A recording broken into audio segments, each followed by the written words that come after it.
Hello friends, तो आज हम देखते हैं कि आखिर अध्यात्म का लक्ष्य क्या है, आध्यात्मिक होना क्या है। खैर इन बारे में मैंने बात किया है, लेकिन फिर भी अध्यात्म को हम क्लियरली समझते हैं, क्योंकि आध्यात्मिक होने का मतलब कुछ लोग कुछ और ही समझते हैं कि मतलब आप पूजा पाठ कर रहे हो, अगरबत्ती धूप बत्ती कर रहे हो तो तुम आध्यात्मिक हो। आप व्रत कर रहे हो या कुछ भी ऐसा जो लोक मान्यताएँ हैं तमाम तरीके की, उनको फॉलो कर रहे हो तब आप आध्यात्मिक हो, ऐसा लोगों का मानना है।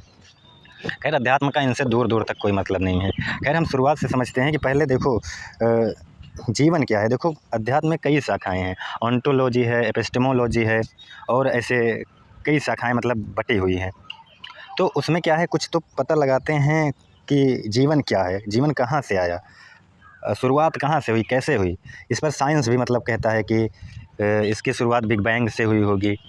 और ऐसे ही कुछ ये भी कुछ अध्यात्म में भी शाखाएं हैं, वो भी इसी को खोजने की कोशिश करते हैं कि जीवन की शुरुआत कैसे हुई, कहाँ से हुई, क्या कैसे है आखिर, अब वो अंतिम सत्य क्या है, अंतिम रियलिटी की बात करता है अध्यात्म। तो ऐसे ही चीज़ें मतलब हैं। तो यदि मैं साइंस के हिसाब से देखूं तो वो तो बिग बैंग के बाद ही जीवन मानता है। उसके पहले वो कहता है कि बिग बैंग के पहले क्या था मुझे नहीं पता, लेकिन बिग बैंग के पास ही सब कुछ मतलब बाद ही सब कुछ प्रकट हुआ। इसी पर अध्यात्म क्या कहता है, अगर हम वेदांत की बात करें तो वो कहता है कि वो भी एक बिग बैंग जो था उसमें भी एक पोटेंशियल थी, तो बिग बैंग होने से वो सब कुछ हो गया। मतलब प्रोसेस, वो भी उसके पहले भी कोई प्रोसेस था, उसका हिस्सा है ये जो है बिग बैंग। और उसके बाद जो बौद्ध दर्शन है वो भी ये कहता है कि उसके पहले भी प्रोसेस था, सब कुछ मतलब प्रोसेस ही चल रहा है, सब कुछ कॉज इफेक्ट रूल ही चल रहा है, कार्य कारण नियम। अब बिग बैंग जो है वो हुआ, उसके बाद साइंस इसी को कहता है इवोल्यूशन से जो है आगे सब कुछ बढ़ती जा रही है धरती, जीवन। तो उसी को क्या है कि अध्यात्म क्या कह देता है, उसी को कॉज इफेक्ट रूल कहता है। ये जो कॉज है उसका इफेक्ट होगा, फिर कुछ कॉज होगा उसका इफेक्ट होगा। मतलब हम जो हैं वो कल के कुछ हैं, और हम आज जो हैं हमारे वजह से कल कुछ होगा।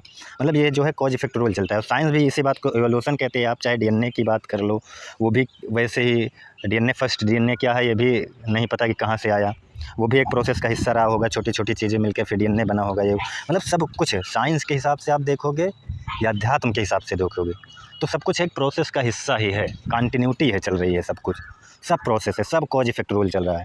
अब हर लोगों का डीएनए कहीं ना कहीं 0.1% जो होता है अलग होता है। तो मैंने ये भी कहा है कि डीएनए प्रोसेस का हिस्सा है, तो वो यूनिकनेस जो आ जाती है वो भी प्रोसेस का हिस्सा है। हर इंसान खुद में 1.1% डीएनए से यूनिक होता है, तो वो यूनिकनेस भी उसी प्रोसेस का हिस्सा है। कंटिन्यूटी, डीएनए की कंटिन्यूटी और प्लस यूनिकनेस, ये जो है फिजिकल लेवल पर होता है। और अगर हम विचारों के लेवल पर देखें तो वही प्रवृत्तियाँ हमारे अंदर आ जाना, जो उस माहौल और प्रकृति में चल रही है, जो गुण चल रहे हैं, लोभ मोह ईर्ष्याएँ जो हैं, वही हमारे अंदर आ जाना। ये विचारों के लेवल पर जो है, अहंकार या मन के लेवल पर ये प्रवृत्तियों का आ जाना, ये जो है कंटिन्यूटी है। मतलब सब कॉज इफेक्ट रूल हैं एक हिसाब से समझे तो। कल जो कॉज है उसका इफेक्ट मैं हूँ, और मेरे कॉज की वजह से कल कोई इफेक्ट होगा। मतलब ये जो कंटिन्यूटी प्रकृति की चल रही है, कॉज इफेक्ट रूल से चल रही है। ये पूरी प्रकृति ही कॉज इफेक्ट रूल है। मतलब हमेशा ही प्रोसेस ही था, प्रोसेस ही है, और प्रोसेस भी आगे रहेगा। तो यहाँ पर अध्यात्म की ज़रूरत कहाँ पड़ती है, ये बात मुझे समझना है। अध्यात्म है क्या फिर, जब यहाँ पर सब कुछ प्रोसेस ही चल रहा है तो आखिर है क्या। देखो अगर हम वैदिक काल से शुरुआत करें तो वैदिक ऋषि क्या थे कि कभी भी बारिश हो जाना या कुछ भी ऐसी अनहोनी चीज़ें होना, प्राकृतिक आपदाएँ आ जाना, तो वो इन सब चीज़ों को समझ नहीं पाते थे। तो वो बाढ़ आ जाए तो उसको अलग नाम दे दिए। मतलब ऐसे वो प्रकृति को समझ रहे थे, वो नेचर को समझने की कोशिश कर रहे थे, क्योंकि उस समय साइंस तो था नहीं। लोग, ये कंटिन्यूटी चल रही है, आप वेदों को नहीं नकार सकते। कुछ लोग कहते हैं कि वेद जो है उपनिषद ही उसमें मेन है, बाकी वेद में बस वही इंद्र की पूजा ऐसे वैसे चीज़ें हैं, उसका कोई मतलब नहीं है। ठीक है, आज मतलब नहीं है, लेकिन वो एक कंटिन्यूटी का हिस्सा है। अगर वो वेद के वो पार्ट ना होते तो हमें वेदांत नहीं मिलता, क्योंकि वो कंटिन्यूटी का ही हिस्सा है। इस गलतफहमी में मत पड़ना। भले ही उन मंत्रों का आज यूज नहीं है, लेकिन उन मंत्रों के द्वारा ही हमें वेदांत मिला है, हमें वेदांत के वो परम ज्ञान मिले हैं, क्योंकि वो कंटिन्यूटी में थे। बिना कंटिन्यूटी का कुछ नहीं होता। लोग कहते हैं कि किसी को ऐसे डायरेक्ट ज्ञान प्राप्त हो जाएगा, बिना कॉज इफेक्ट रूल का कुछ नहीं होगा। तुम्हें आज कुछ मिला है तो इसका मतलब उसका कल का कॉज रहा होगा, तभी आज वो इफेक्ट मिला है। ये चीज़ बौद्ध दर्शन, हिंदू दर्शन के जो अच्छा दर्शन है, सभी कॉज इफेक्ट रूल मानते हैं। कॉज इफेक्ट रूल ही बेस्ट है, वही प्रकृति में हो रही सभी चीज़ें वही हैं। तो वही बातें मैं यहाँ पर कह रहा हूँ कि हम कहाँ पर थे। हाँ, सब कुछ कॉज इफेक्ट रूल है यहाँ पर। तो वेदों में प्रकृति को समझी जा रही थी। तो जब उस समय के ऋषि समझ रहे थे कभी भी बारिश हो जाए, कभी भी कुछ भी, तो वो बारिश होना, इसका मतलब ये नहीं कहीं कोई इंद्र देवता बैठे हैं वो बारिश करा रहे हैं। उन्होंने वो बारिश हुई इसलिए उसको नाम दे दिया, कि हाँ ये बारिश हो रही है तो इंद्र, मतलब जैसे अब तो आप बारिश उसको कह देते हो या कुछ भी बिजली कड़कना नाम है सबका, उस समय नाम नहीं था तो इसलिए उसको इंद्र कह दिया। ये वो तमाम तरह के नाम देकर उनकी पूजा करने लगे। समझते थे प्रकृति को कि आखिर ये घटनाएं क्यों कभी कभी ऐसे हो जाती हैं, कभी सूखा पड़ जाएगा, कभी क्या हो जाएगा। तो उसके लिए वो यज्ञ हवन भी करने लगे कि पूजा करके उनको ये चीज़ दो तो हो सकता है वो हमसे कोई होगा जो हमको फिर थोड़ा रहम दिखाएगा, थोड़ा कम ये सभी चीज़ें करेगा। तो इसका मतलब ये नहीं है कि कोई इंद्र भगवान पहले बैठे थे या कोई मारुत थे या कोई सूर्यदेव थे, नहीं, वो गलतफहमी में मत फंसना। वो एक प्रकृति को समझने की कोशिश चल रही थी, तो धीरे धीरे वो कोशिश चलती रही। और अब तुम आज के समय में सोचो कि यज्ञ हवन से या इन कर्म कांडों से तुम्हें कोई फ़ायदा होगा, नहीं, क्योंकि वो एक कंटिन्यूटी का हिस्सा था। आप जैसे कुछ भी सीखते हो, जैसे आइंस्टीन आए, उन्होंने, उनसे पहले न्यूटन थे, उन्होंने सेब गिरा और गुरुत्वाकर्षण को जाना, ये सभी चीज़ें हुई। तो अब आइंस्टीन उन्हीं को फिर से आगे लेकर चल रहे हैं कि हाँ कुछ तो है जो अर्थ की तरफ खींचता है, सभी चीज़ों को अर्थ खींचती है। तो अब वो शुरू से फिर से थोड़ी वहाँ से लेकर जाएंगे, तो बेवकूफ़ी होगी। वो न्यूटन के पास से ही आगे बढ़े ना आइंस्टीन, तो उन्होंने कहा नहीं ये कर्वेचर होता है, टाइम कर्वेचर है, ये टाइम स्पेस कर्वेचर। तो ये चीज़ें उन्होंने बताई। क्या वो फिर से शुरू से कहेंगे कि हाँ अब हम फिर से सेब गिरता देखें, कुछ गिरता देखें, तो ये वो उतना नहीं जाएंगे।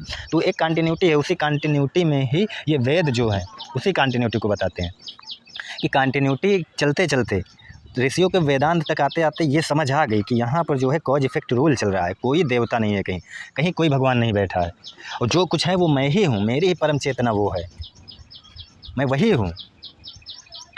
तो वेदांत तक आते आते वो चीज़ें क्लियरिटी आ गई पूरा। वेदांत में फिर कह दिया गया सर्व खलमिदं ब्रह्म, और यहाँ पर जो कुछ हो रहा है वो प्रकृति के गुणों के अनुसार हो रहा है। गीता में कह दिया भगवान कृष्ण ने, उपनिषद के ऋषियों ने कह दिया कि तुम अपना अहंकार हटाओ, तुम्हारा अहंकार ही तुम्हारा दुख है, तुम्हारा अहंकार ही तुम्हारा दुख है। और उपनिषद तक आते आते ये बातें समझ में आ गई ऋषियों की। यहाँ ये सब प्रकृति के कार्य कारण नियम चल रहे हैं। आज कोई इफेक्ट हो रहा है तो उसका कॉज रहा होगा, तभी वो हो रहा है। तो कहीं कोई भगवान या कहीं कोई आत्मा या कहीं कोई ब्रह्म नहीं बैठा है, वो तुम्हारी ही हायर चेतना है। तुम अपने विचारों को ऑब्जर्व करो, देखो यहाँ प्रकृति और माहौल व सब कुछ खुद ही होता है प्रकृति के गुणों के अनुसार। तुम्हारी एक एक थॉट कंडीशनिंग है, ये बात मैं बार बार कहता हूँ। और तुम्हारा दुख क्या है कि तुम मैं करता हूँ ये मान लेते हो, और वो मैं है भी नहीं। ये साइंस भी कहता है, ये बात मैं बार बार कहता हूँ। वो भी कहता है तुम्हारी मेमोरी की कंटिन्यूटी है, कोई पर्सनल आइडेंटिटी तुम्हारे अंदर नहीं बैठी है कि उसको याद हो कि वो तुम्हें देखते रहे हमेशा कि मैं ये हूँ, वो हूँ।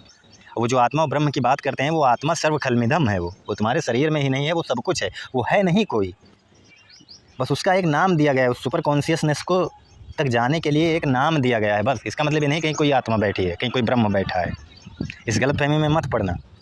पुनर्जन्म जैसी चीज़ें हमने बताया है, वही प्रवृत्तियों का बार बार आ जाना, लोभ मोह ईर्ष्याओं का, यही पुनर्जन्म होता है।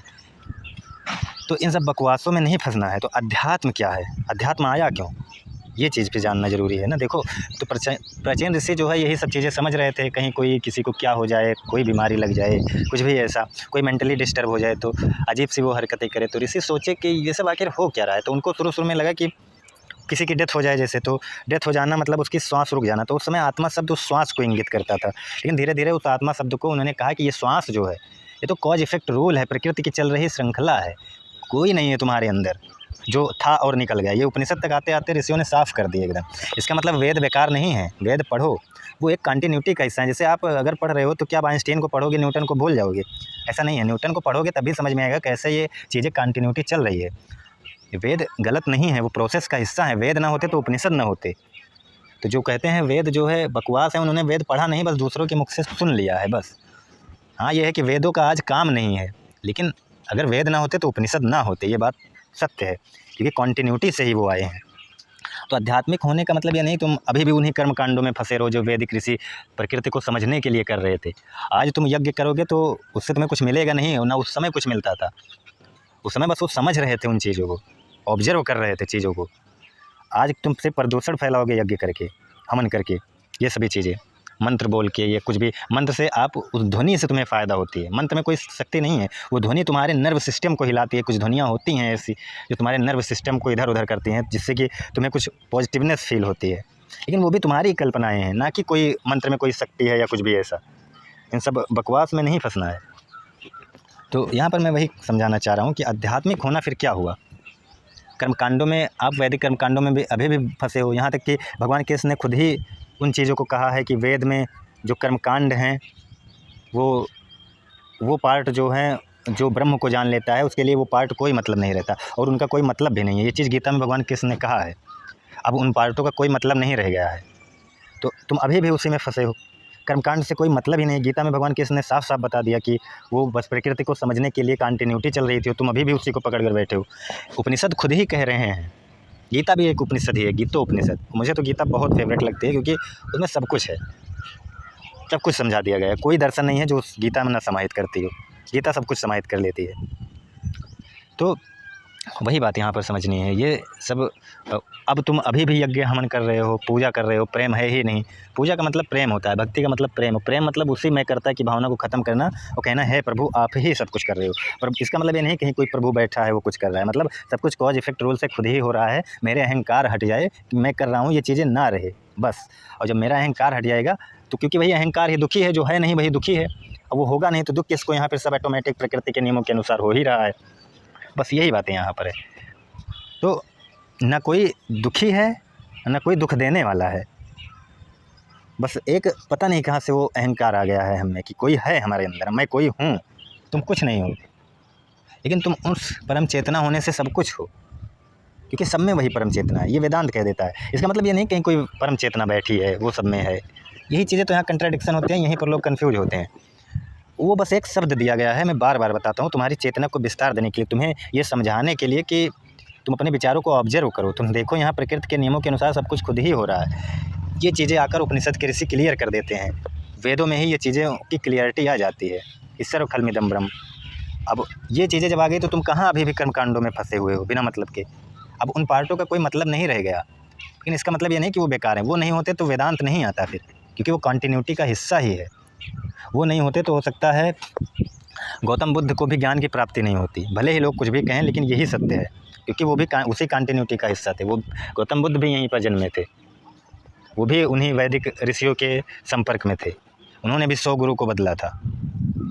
तो वही बात है, कुछ तो है, कुछ तो मुझे चाहिए जिससे कि मेरे अंदर की ये ईर्ष्याएँ, वासनाएँ, लालसाएँ ख़त्म हो। तो इसी की खोज में तो गौतम बुद्ध निकले। उनको पता ही नहीं होता कि कुछ है जिसको मुझे पाना है, जिसको पाने के बाद कि ये सभी चीज़ें ख़त्म हो जाएंगी। तो कहाँ क्यों वो निकलते ही? तो जब वो निकले, उन्होंने इधर उधर भटका, विचारों को ऑब्जर्व किया तो देखा ये विचार तो प्रकृति और माहौल वसा रहे हैं। मैं कहाँ, मैं तो हूँ ही नहीं। जो दुखी है वो है ही नहीं, और कोई दुख भी नहीं दे रहा है। ना दुखी करने वाला कोई है, ना दुखी होने वाला कोई है। बस वो एक अहंकार आ गया है कि मैं हूँ, मैं हूँ। तुम कुछ नहीं हो, बस यही है। तो आध्यात्मिक होना, कोई अभी भी कर्मकांडों में फंसा रहना, वो आध्यात्मिक होना नहीं होता। आध्यात्मिक होने का मतलब है तुम्हारा अहंकार ना होना। हे प्रभु सब तुम्हारी मर्जी से हो रहा है। जो कहा गया है कि परमात्मा की मर्जी के बिना एक पत्ता तक नहीं हिलता, वही कड़कड़ में है। तो ये बात सत्य है। सब कुछ कॉज इफेक्ट रूल से प्रकृतिवश हो रहा है यहाँ पे। हमारा अहंकार बस यही है कि मैं मानता हूँ कि मैं करता हूँ, जो कि गीता साफ साफ कह देती है। अब इससे बड़ा आपको प्रूफ क्या चाहिए? और क्या प्रूफ चाहिए आपको? गीता कह रही है कि तुम करता नहीं हो, उसकी भी बात नहीं मान रहे हो। तुम्हारे सबसे ज़्यादा पढ़े जाने वाले ग्रंथ और सबसे कम समझे जाने वाला ग्रंथ गीता ही है। क्योंकि अगर आप गीता समझ गए तो आपको फिर आपका पूरा ये जो अहंकार है वो ख़त्म ही हो जाएगा। गीता समझना आसान समझते हो। गीता समझना मतलब ये हुआ कि तुम पूर्णतः आध्यात्मिक हो गए, तुम्हारा पूरा अहंकार ही डूब जाएगा गीता समझ लिए आप तो। क्योंकि गीता तो सीधा कह रही है तुम करता नहीं हो। तुम्हारा दुख यही है कि तुम करता मान लिए हो खुद को। भक्ति मार्ग में कहती है कि सब कुछ परमात्मा ही कर रहा है, सब कुछ प्रकृतिवश हो रहा है, उसके कहने का मतलब है। ज्ञान योग में कहता है कि तुम अपने अहंकार को हटाओ। ध्यान योग में फिर कहता है कि ध्यान करो, विचारों को ऑब्जर्व करो, देखो ये सब खुद ही आते हैं माहौल और प्रकृतिवश। तो आध्यात्मिक होना कोई पूजा पाठ करना, हवन करना, यज्ञ करना, व्रत रखना, तमाम त्यौहार मनाना, ये सब नहीं होता। अगरबत्ती लगाना, तमाम मान्यताएँ, ये सब आध्यात्मिक थोड़ी। आध्यात्मिक मतलब तुम्हारा अहंकार ना होना, अहंकार शून्य।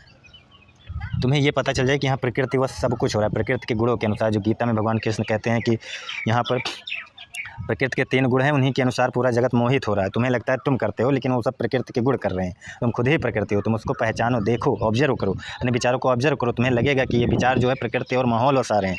फिर धीरे धीरे आपके विचारों की पकड़ जो है आपके धीम मतलब कम होती चली जाएगी, और आप जो है विचारों को देख सकेंगे और रिएक्ट नहीं करेंगे विचारों पर तुरंत। आपके हार्मोन्स तुरंत नहीं रिलीज होंगे, आप एक अच्छे जीवन जी सकेंगे। तो आध्यात्मिक होने का मतलब कोई पूजा पाठ नहीं। अध्यात्म का मतलब होता है तुम्हारे दुखों को दूर करना। यही अध्यात्म का मेन लक्ष्य है। तुम दुखी हो, बस तुम अध्यात्म दुख को दूर करना है, बस अध्यात्म उसी लिए है। नहीं तो वैसे तो हमारा चारवाक दर्शन भी था, वो तो पूर्णतः फिजिकल था। क्या हम अपने शरीर से सुखी हैं? क्या हम अपने मन से सुखी हैं?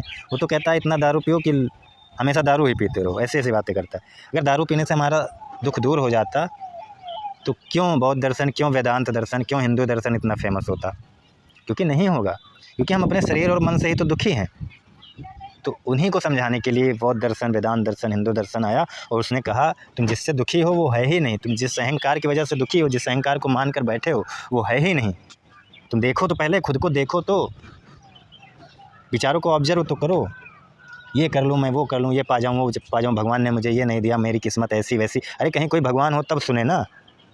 तुम्हारी तो भगवान के सामने भी जाते हो वहाँ वही लालसाएँ। भगवान के सामने जाने का मतलब तुम्हारी कुछ भी मांगने की क्षमता ही खत्म हो जाए, वो भक्ति होती है।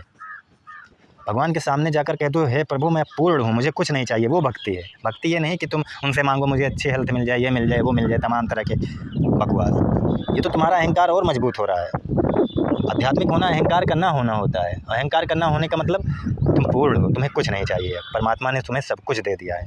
तुम कह दो कि मैं पूर्ण हो गया, जिस दिन तुम ये कह दिए उसी दिन तुम्हें ब्रह्मत्व की प्राप्ति हो गई, समझ लो।